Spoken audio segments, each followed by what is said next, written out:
Olá!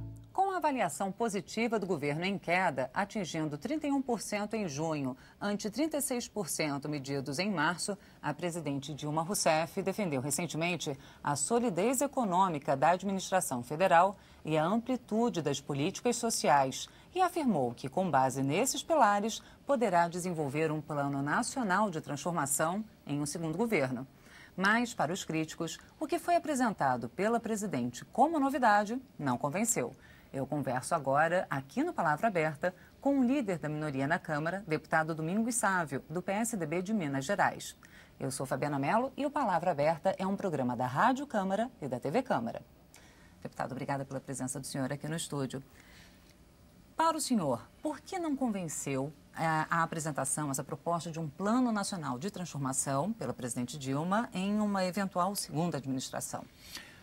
Olha, Fabiana, inicialmente um prazer estar aqui com você e também me dirigir a todos que nos acompanham. Essa queda da popularidade, essa queda da confiança, ela não ocorre por acaso. O governo tem feito um esforço enorme. O presidente Dilma rodou o Brasil inteiro no último ano e neste primeiro semestre, num ritmo frenético de visitas para entregar uma casa, para entregar um diploma do Pronatec, para entregar uma máquina, num gesto de tentar fazer o convencimento de que estava tudo bem. Mas o povo está sentindo lá no dia a dia que a saúde está de mal a pior, que não há investimentos adequados na segurança pública. Vivemos hoje numa condição de insegurança pública e soma-se a isso os desmandos absurdos da corrupção. Mas tem um fator que eu acredito que pesa mais na vida de todos os cidadãos brasileiros e que o governo tenta dizer que está tudo bem, mais uma vez. Tenta dizer que tem bases sólidas na sua gestão econômica. Tenta dizer que vai fazer mudança, ou seja, ele já admite que não está bom. O que ocorre é que a inflação está aí de volta e ela é mais perversa com o mais pobre, porque a gente começa a verificar que a inflação nos alimentos, naqueles bens de consumo diário, ela está acima daquela média geral. A média geral já está bem acima da meta. A média, só para lembrar que a meta era 4,5% com um teto de 6,5%. Exato. E agora, no início de 2014, já se estourou... Estourar o teto. O teto, né? Da meta. Saiu da meta, da média, o correto que se esperava de uma economia que aí sim fosse bases sólidas, estivesse sinalizando para cair. Nós temos a grande maioria das economias sólidas no planeta tem inflação bem abaixo do que esses 4,5% que são a nossa meta. Nós estamos acima de uma meta e estamos pior do que vários outros países aqui da América Latina. Mas existe uma composição perversa para o cidadão. Além da inflação estar alta, lá no dia a dia da dona de casa, quando vai comprar no supermercado, na hora que vai pagar, né, os custos do dia a dia, as despesas, a área de serviços está aumentando muito. Tem um outro fator gravíssimo. A economia brasileira cresce menos do que todos os outros países aqui em volta, não só da América Latina, mas praticamente do mundo, dos próprios BRICS, que o Brasil se colocava como um líder nesse processo, que são as economias emergentes. Então, nós temos sinalizando para fechar o ano com um crescimento pífio aí da ordem de 1%, perdendo o trem da história, né? E é claro que isso se reflete numa insatisfação, né, numa reprovação do governo que aí está. Agora, essa reprovação vem com uma expectativa de mudança. O governo já fala em mudança. Mas mudar como? O governo que está aí há 12 anos, né? E ainda teima em querer jogar a culpa no passado. Mas, deputado Domingos Sávio, o governo federal, por outro lado, coloca que esses números, se comparados com outros países na Europa que passaram por essa crise econômica mundial, estão em pior situação do que a situação brasileira, que, em comparação, o Brasil conseguiu sair dessa crise de uma maneira melhor. Não é verdade, infelizmente. Nós gostaríamos que fosse assim, porque, em primeiro lugar, a gente está torcendo pelo Brasil, em todos os sentidos. Vivemos aí esse momento de euforia de Copa do Mundo, mas nós não podemos esquecer o mundo real, né? Uma coisa é torcermos todos pela nossa seleção. Outra coisa é nós termos senso crítico de que a gente vive um momento em que o governo que aí está, ao invés de cuidar de fundamentos que foram essenciais para o país melhorar. E o que eu me refiro? Eu me refiro a uma herança bendita, sim, que esse governo recebeu do passado, do Plano Real, do governo anterior, que deixou a economia estabilizada e as bases para que o país pudesse desenvolver. Teria que ter investido em infraestrutura, teria que ter trabalhado no controle das contas públicas, teria que ter investido em educação, mas não é investir agora de última hora. Só agora nós estamos conseguindo aprovar o Plano Nacional de Educação, mas sabe por quê? Porque a base do governo não deixou votar antes, porque nós queríamos 10% do PIB para a educação, nós que somos oposição, e o governo teimava em querer 7%, que foi o projeto original que a presidente mandou para a Câmara.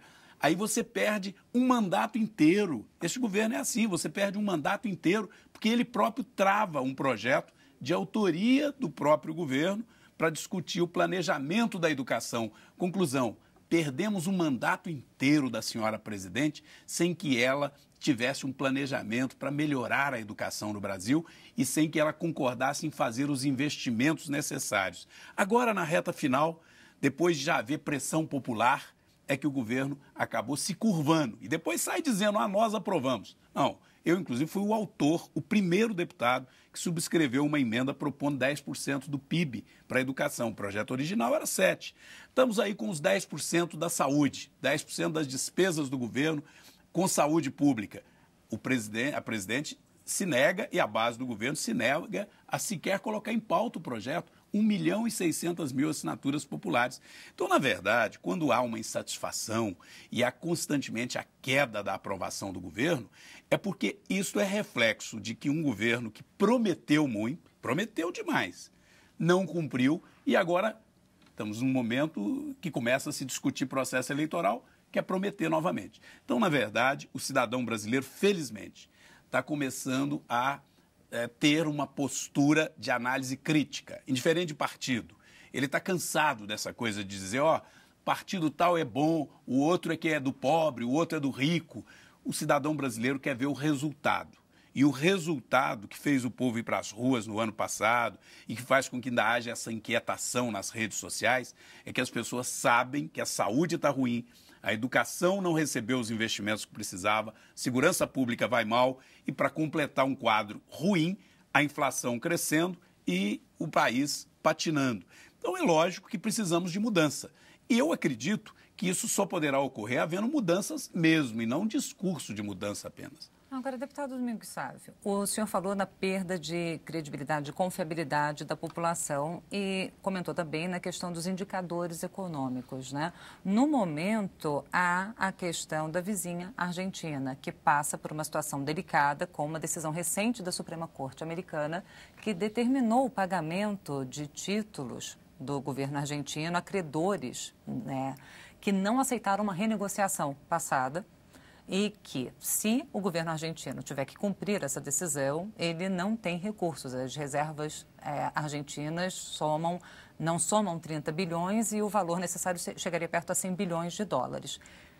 O senhor acha que o Brasil pode ser afetado? A credibilidade do governo, das contas brasileiras, pode sofrer com essa questão externa? Felizmente, o Brasil, e nisso eu sou bastante realista, o Plano Real, que foi implementado pelo presidente Fernando Henrique Cardoso, primeiro como ministro do saudoso presidente Itamar, meu conterrâneo das Minas Gerais, e foi implementado na sequência nos governos, nos dois governos do presidente Fernando Henrique Cardoso, ele deu ao país uma capacidade de se organizar na sua matriz econômica que fez muito bem ao Brasil. E fez muito bem não só para a economia brasileira, fez muito bem socialmente.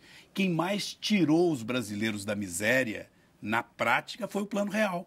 Antes do Plano Real, até os programas sociais tinham que ser na base de dar uma cesta básica. Porque se você tentasse dar dinheiro para ajudar uma família em condição de miséria, aquele dinheiro evaporava em poucos dias. Não havia tempo sequer para aquele dinheiro ser usado, tamanha a inflação que nós vivíamos. Portanto, os programas se sustentavam em dar um litro de leite, em dar uma cesta básica. Nós criamos no passado, e o PSDB, o meu partido, se orgulha disso, as bases para uma economia sólida. Isso deu ao país uma boa reserva, mas essa reserva já vai se deteriorando. Todo mês a balança comercial é negativa para o Brasil. O Brasil não consegue exportar matéria acabada, só commodities. O Brasil está perdendo espaço. O Brasil continua pagando juros abusivos, né? Porque ele não tem capacidade adequada de atrair investimentos fixos aqui para dentro, investimentos sólidos, que não especulativos. Então, infelizmente, há risco sim. Não é algo que eu possa dizer, olha, nós estamos correndo esse risco para amanhã. Eu estaria sendo irresponsável, alardeando, fazendo aquela oposição do quanto pior, melhor, que nós já fomos vítima no passado. Nós não fazemos essa linha. Nós queremos um Brasil que resgate a credibilidade. Como é que isso vai ocorrer? Eu acredito que vai ocorrer na medida que nós tivermos, por parte das comunidades internacionais e até do próprio povo brasileiro, a convicção de que você tem um governo com a coragem de tomar as decisões e fazer as mudanças que precisam fazer. Nós somos um Brasil hoje com mais de 40 ministérios, um Brasil com gasto público excessivo, um Brasil com a carga tributária escorchante e, infelizmente, isso não é nenhuma fórmula para melhorar. Portanto, para mudar isso, tem que ser um novo governo que, de fato, queira implementar as mudanças que são necessárias. Obrigada, deputado. Eu conversei com o deputado Domingos Sávio, do PSDB de Minas Gerais, líder da minoria aqui na Câmara dos Deputados. Obrigada também a você que nos acompanhou até agora. Lembre-se que você pode conferir novamente esta entrevista ou as demais do Palavra Aberta na internet. O nosso endereço é noticias.câmara.leg.br. Eu sou Fabiana Mello e espero você em uma outra oportunidade. Até mais.